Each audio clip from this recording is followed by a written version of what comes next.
Salam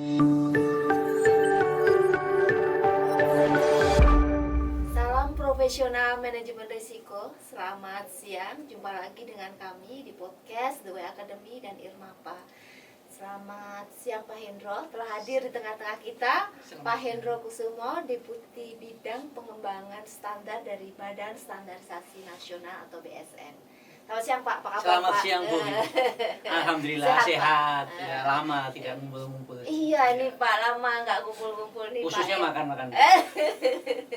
Pak Hendro, terima kasih sudah berkenan untuk podcast di kami. Pak Hendro nih, banyak pertanyaan ke kami nih Pak seputar dengan SNI ISO 17024 dan 17025. Saat ini keberadaan LSPD Indonesia ada yang terakreditasi dan ada yang tidak terakreditasi Pak. Terus apa yang dimaksud dengan akreditasi itu Pak? ISO 17024 dan ISO 17025 atau ISO sejenisnya lah Pak. Bedanya apa itu Pak Indro? Silakan Pak. Oke, selamat siang untuk semuanya. Jadi saya ingin mengklarifikasi dulu atau mendudukkan dulu, mohon izin ya Bu Fitri, terkait dengan penilaian kesesuaian. Karena sebenarnya 17024, 17025 itu hanya sebagian kecil dari persyaratan standar yang digunakan oleh lembaga penilaian kesesuaian yang mengoperasikan sesuai dengan ruang lingkupnya.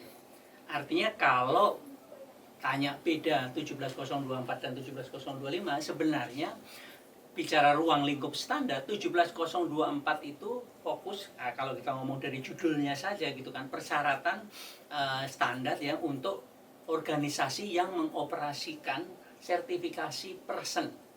Artinya persyaratan bagaimana suatu organisasi yang mengoperasikan sertifikasi terhadap personil.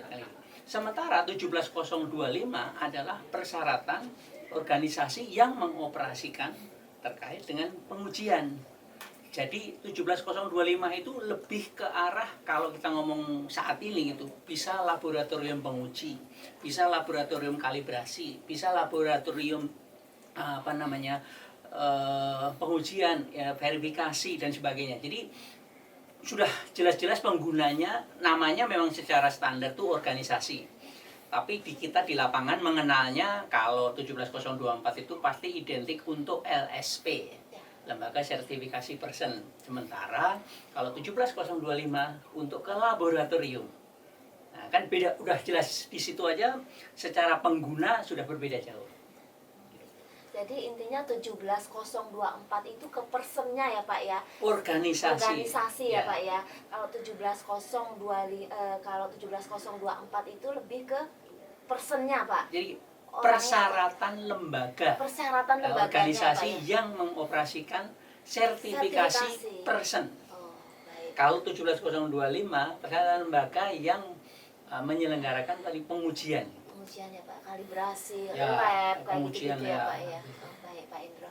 Boleh dapat dijelaskan Pak, kenapa BSN itu mengadopsi ISO 17024 sebagai SNI Pak? Apa yang ingin dicapai Indonesia dalam hal ini Pak Indro? Ya, jadi sebenarnya kita semuanya nih Bapak Ibu tahu, kalau kita mau hidup di dalam lingkungan pergaulan internasional, maka segala sesuatu yang sifatnya sistem, ekosistem, sebagainya, kita kan mau nggak mau harus ikut dengan apa yang disepakati di level internasional. Pada saat kita ngomong ISO IC 17024, itu juga disusun oleh wakil-wakil negara-negara di dunia ini yang merupakan utusan dari National Standard Body.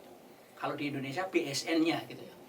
Itu semua mengirimkan wakil-wakilnya expert itu sampai akhirnya jadi standar itu. Jadi mengapa kita kemudian mengadopsi, bahkan mengadopsi identik? Itu karena supaya bisa kita, kalau orang saat ini ngomong itu bahasa kerennya itu adalah kompatibel dengan international system. Kalau kita mengadopsi modifikasi saja sudah bermasalah, nanti tidak bisa masuk. Kalau standar produk itu biasanya bisa modifikasi Bu, karena sesuai dengan katakanlah Indonesia banyak petir, maka kita modifikasi persyaratannya harus ditambahin anti petir. gitu. Tapi kalau sistem, ini kan sistem gitu ya. Jadi kalau sistem kita ada baiknya memang harus mengarah kepada adopsi identik, supaya nanti kalau ada saling pengakuan sama standarnya. Yang beda kita adopsi jadi SNI kan bahasanya menjadi bahasa Indonesia. Isinya, makanya kita cara penyajiannya pun jatuhnya adalah bilingual antara bahasa Indonesia dengan bahasa Inggris. Ini sebenarnya kalau dari kacamata teman-teman yang sudah pakai ahli bahasa Inggris, nggak perlu bahasa Indonesianya.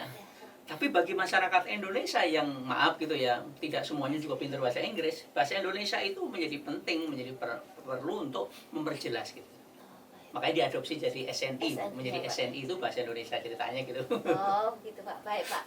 Terus Kalau saya masih Inggrisnya masih kurang Bu, jadi saya gitu cenderungnya ya? bahasa Indonesia. Baik Pak Indra. Terus ada lagi pertanyaan Pak. Kenapa Pak akreditasi ISO 17024 itu diperlukan lembaga sertifikasi profesi Pak? Oke, kembali mendudukkan ekosistem internasional ya Bu ya. Jadi di dalam ranah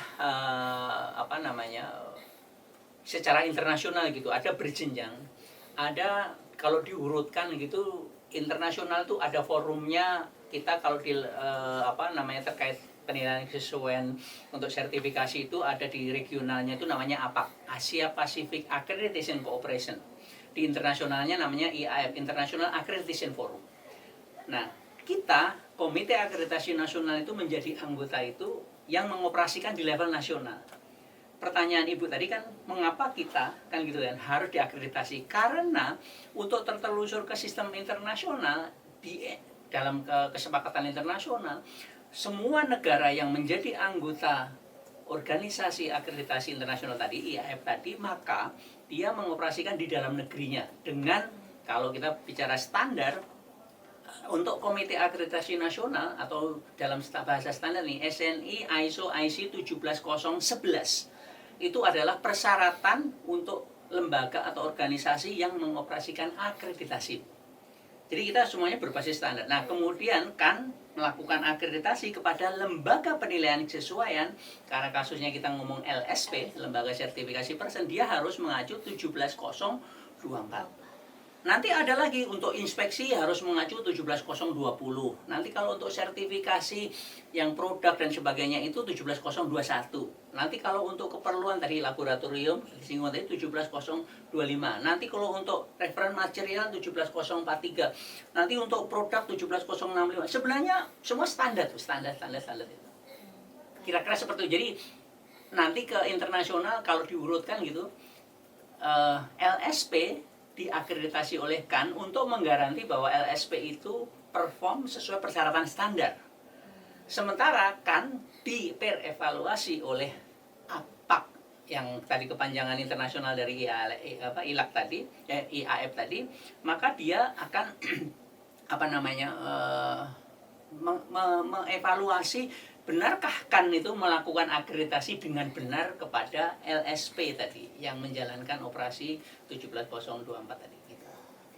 Jadi secara internasional nanti akan terjadi saling pengakuan, yang diakreditasi oleh CAN, LSP yang diakreditasikan akan diterima di negara lain yang mengoperasikan 17024 juga oleh badan akreditasi di negara manapun tadi yang 17011. Setara sama. Setara, ya Pak ya. Jelas Jadi sekali Pak. LSP yang terakreditasikan itu sebenarnya probability untuk ke pengakuan internasional sangat terbuka luas karena apa? Kan sudah menjadi anggota saling pengakuan untuk skema 17024. Pak Hendro, ketika suatu LSP sudah terakreditasi ISO 17024, apa yang menjadi pembeda dengan LSP yang belum terakreditasi 17024, Pak? Iya, jadi sebenarnya kembali ke penjelasan di awal tadi ya Bu ya. Jadi pada saat kita masuk ke ekosistem internasional berbasis kepada standar internasional yang relevan, maka pasti akan berbeda. Karena kalau yang tidak terakreditasi di dalam negeri mungkin nggak ada masalah gitu. Tapi begitu ngomong daya saing diadu dengan LSP lain dari negara lain yang juga sama-sama katakanlah terakreditasi di negaranya sana dengan badan akreditasinya, maka pasti jauh beda. Makanya di Indonesia ini kalau dalam konteks daya saing gitu, LSP terakreditasikan akan sangat membuka tidak hanya untuk dalam negeri tapi juga sekaligus untuk ke go internasional lah gitu, sebut saja gitu. Lulusannya dari yang mendapat sertifikat dari LSP terakreditasikan otomatis bisa saling pengakuan nanti diterima di negara lain yang juga mengoperasikan sistem yang sama, standar yang sama. Mungkin lebih ke arah tadi kalau saya bilang kemanfaatannya itu kepada daya saing, diterima, keberterimaan, kompetensi, pengakuan, ketelusuran standar acuan, dan banyak lagi sebenarnya kalau kita mau menyebutkan karena kita sudah kompatibel dengan ekosistem internasional. Jadi yang dalam negeri yang tidak terakreditasi saat ini mungkin dia masih eksis.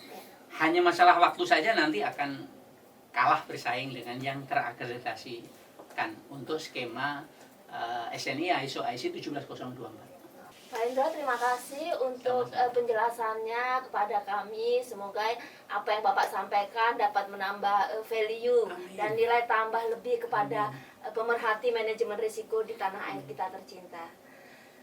Baik pemirsa, sekali lagi terima kasih. Demikian bincang-bincang kita dengan Bapak Hendro Kusumo, Deputi Bidang Pengembangan Standar Badan Standarisasi Nasional. Semoga apa yang disampaikan oleh Pak Hendro dapat bermanfaat bagi kita semuanya. Sekali lagi terima kasih Pak Hendro. Sampai Sama-sama. jumpa pada kesempatan yang akan datang. Terima kasih. Ya. Salam profesional manajemen risiko.